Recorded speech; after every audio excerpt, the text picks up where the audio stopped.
একটা ছেলে কি সুন্দর, 18 বছর, 20 বছর, 25 বছর, এরকম তাগড়া একটা জওয়ান, তার ভিতরে এতটুকু বুঝ নাই যে আমি যে একটা মানুষ, আমার কি করা উচিত। এই বুঝটুকু যার নাই, সে কি পরিমাণ মূর্খ, কি পরিমাণ নাদান। আপনি ভাবেন, সকালবেলা ঘুম থেকে উঠে আরেকবার ঘুম যাওয়া পর্যন্ত একটা মোবাইল তার সঙ্গী, আর কতগুলো বন্ধু 4-5 জনের লগে আড্ডাবাজি, এরা তার সঙ্গী। এরার লগে একবার খারাইয়া মুতে, একবার বৈশা মুতে, একবার মোবাইল চায়, একবার নর্তকী দেখে, একবার নাচ দেখে, একবার কানের মধ্যে ইয়ারফোন লাগাইয়া গান শুনে, একবার মাইয়া দেখলে এটার পিছে পিছে হাঁটে, আরেকবার বেডি দেখলে এটার পিছে পিছে হাঁটে, একবার অসভ্য কথাবার্তা একজন আরেকজনের মধ্যে আলাপ সালাপ করে, আবার কতক্ষণ গেমস খেলে, আবার কতক্ষণ কি আপনার এই মোটরসাইকেল ফাইলে মোটরসাইকেল চালায়। হ্যাঁ, শিক্ষা হই হুল্লোর। আপনি বলেন এটা কি কোনো জীবন? বেটা তুই বল, বেটা বাপ তুমি বলো না, তোমার বিবেক তোমাকে কি বলে? এটা কি একটা মানুষের জীবন হইতে পারে? বিনোদন বুঝি মানুষের 24 ঘন্টার, মানুষের জীবনের 24 ঘন্টা বুঝি ফুর্তিতে কাটে। হ্যাঁ, বিনোদন বুঝি একটা মানুষের সারাক্ষণের কাম। তুমি যে মোবাইলের মধ্যে উলঙ্গ ছবি দেখতেছ, নাচ দেখতেছ, হিন্দি সিনেমার নর্তকীরে দেখতেছ, কিতা দেখো? এটা তো প্লাস্টিক না। কথা বলেন না কেন? তা তুমি কিতা উপভোগ করলা? তুমি কিছুই তো মূলত উপভোগ করলা না।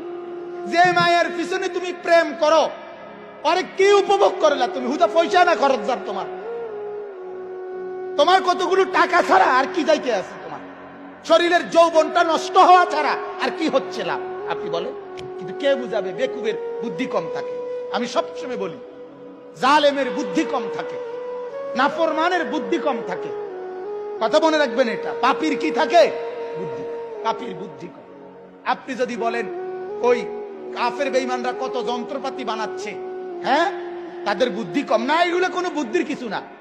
এটা মালিক আল্লাহ কোরআনে স্পষ্ট আছে, আমি পৃথিবীতে যখন যেই জিনিসটি যখন যেই মুহূর্তে বানাবো, এটা আমি আমার কোনো না কোনো বান্দার মাথাতে আমি এটার ফর্মুলা ঢেলে দেই, সে এটা করতে থাকে।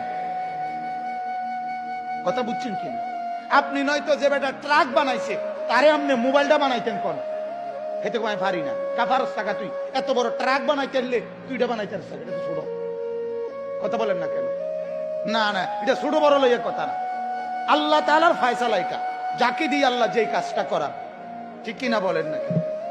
হ্যাঁ, আমি আমার জীবনে একবার আমাদের কুমিল্লা, কিছুদিন আগে কুমিল্লা আমাদের ইজতেমা হয়েছিল, দাওয়াত তাবলীগের ইজতেমা হয়েছিল। তখন ওইখানে আমরা মাদ্রাসা থেকে গিয়ে গিয়ে মাটি কাটছে ছাত্র ওস্তাদরা। আমি 3টা কোপ দিছি, মাটির কোপ, মানে কোদাল দিয়া আমি কাটতে গেছি, হুইয়ে গেছি। আমি বুঝি না এটা আমার দৌড়। কথা বুঝছেন কিনা? অথচ আরেক লোক দিনের পর দিন কি সুন্দরে 2 কোপে 3 কোপে এত বড় চাকা কি সুন্দর উঠায় ফেলে। ঠিক কিনা বলেন না কেন?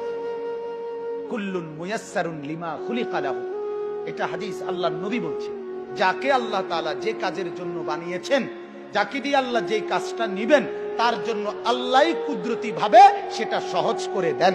সুবহান।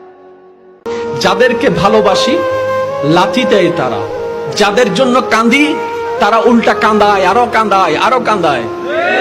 যাদেরকে বেশি দাম দিই তারাই পিছনে ছুরি মারে, যাদেরকে উপকার করি তারা এক সময় পিঠের পিছনে ছুরি মেরে দেয়।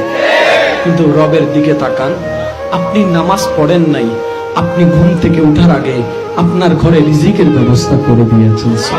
যুবক, তোমার বাবা যদি নামাজ তা পড়ে তুমি পড়বা। আজকে আমাদের মেয়েগুলিকে বলি, তোমার মা যদি নামাজ তা পড়ে তুমি নামাজ পড়বা। তোমার দাদা যদি নামাজ তা পড়ে তুমি নামাজ পড়ো। তোমাকে দেখে দেখে যেন তোমার পরিবারের নামাজ কায়েম হয়। জীবনে কোনোদিন সুস্থ থাকতে হলে সকালে ঘুমাবেন না। নাম্বার 2, ঘুম থেকে উঠেই বাসি মুখে 1 গ্লাস পানি পান করবেন, কুলি করবেন না। বাসি মুখে 1 গ্লাস পানি পান করবেন, পরে কুলি হোক, ওযু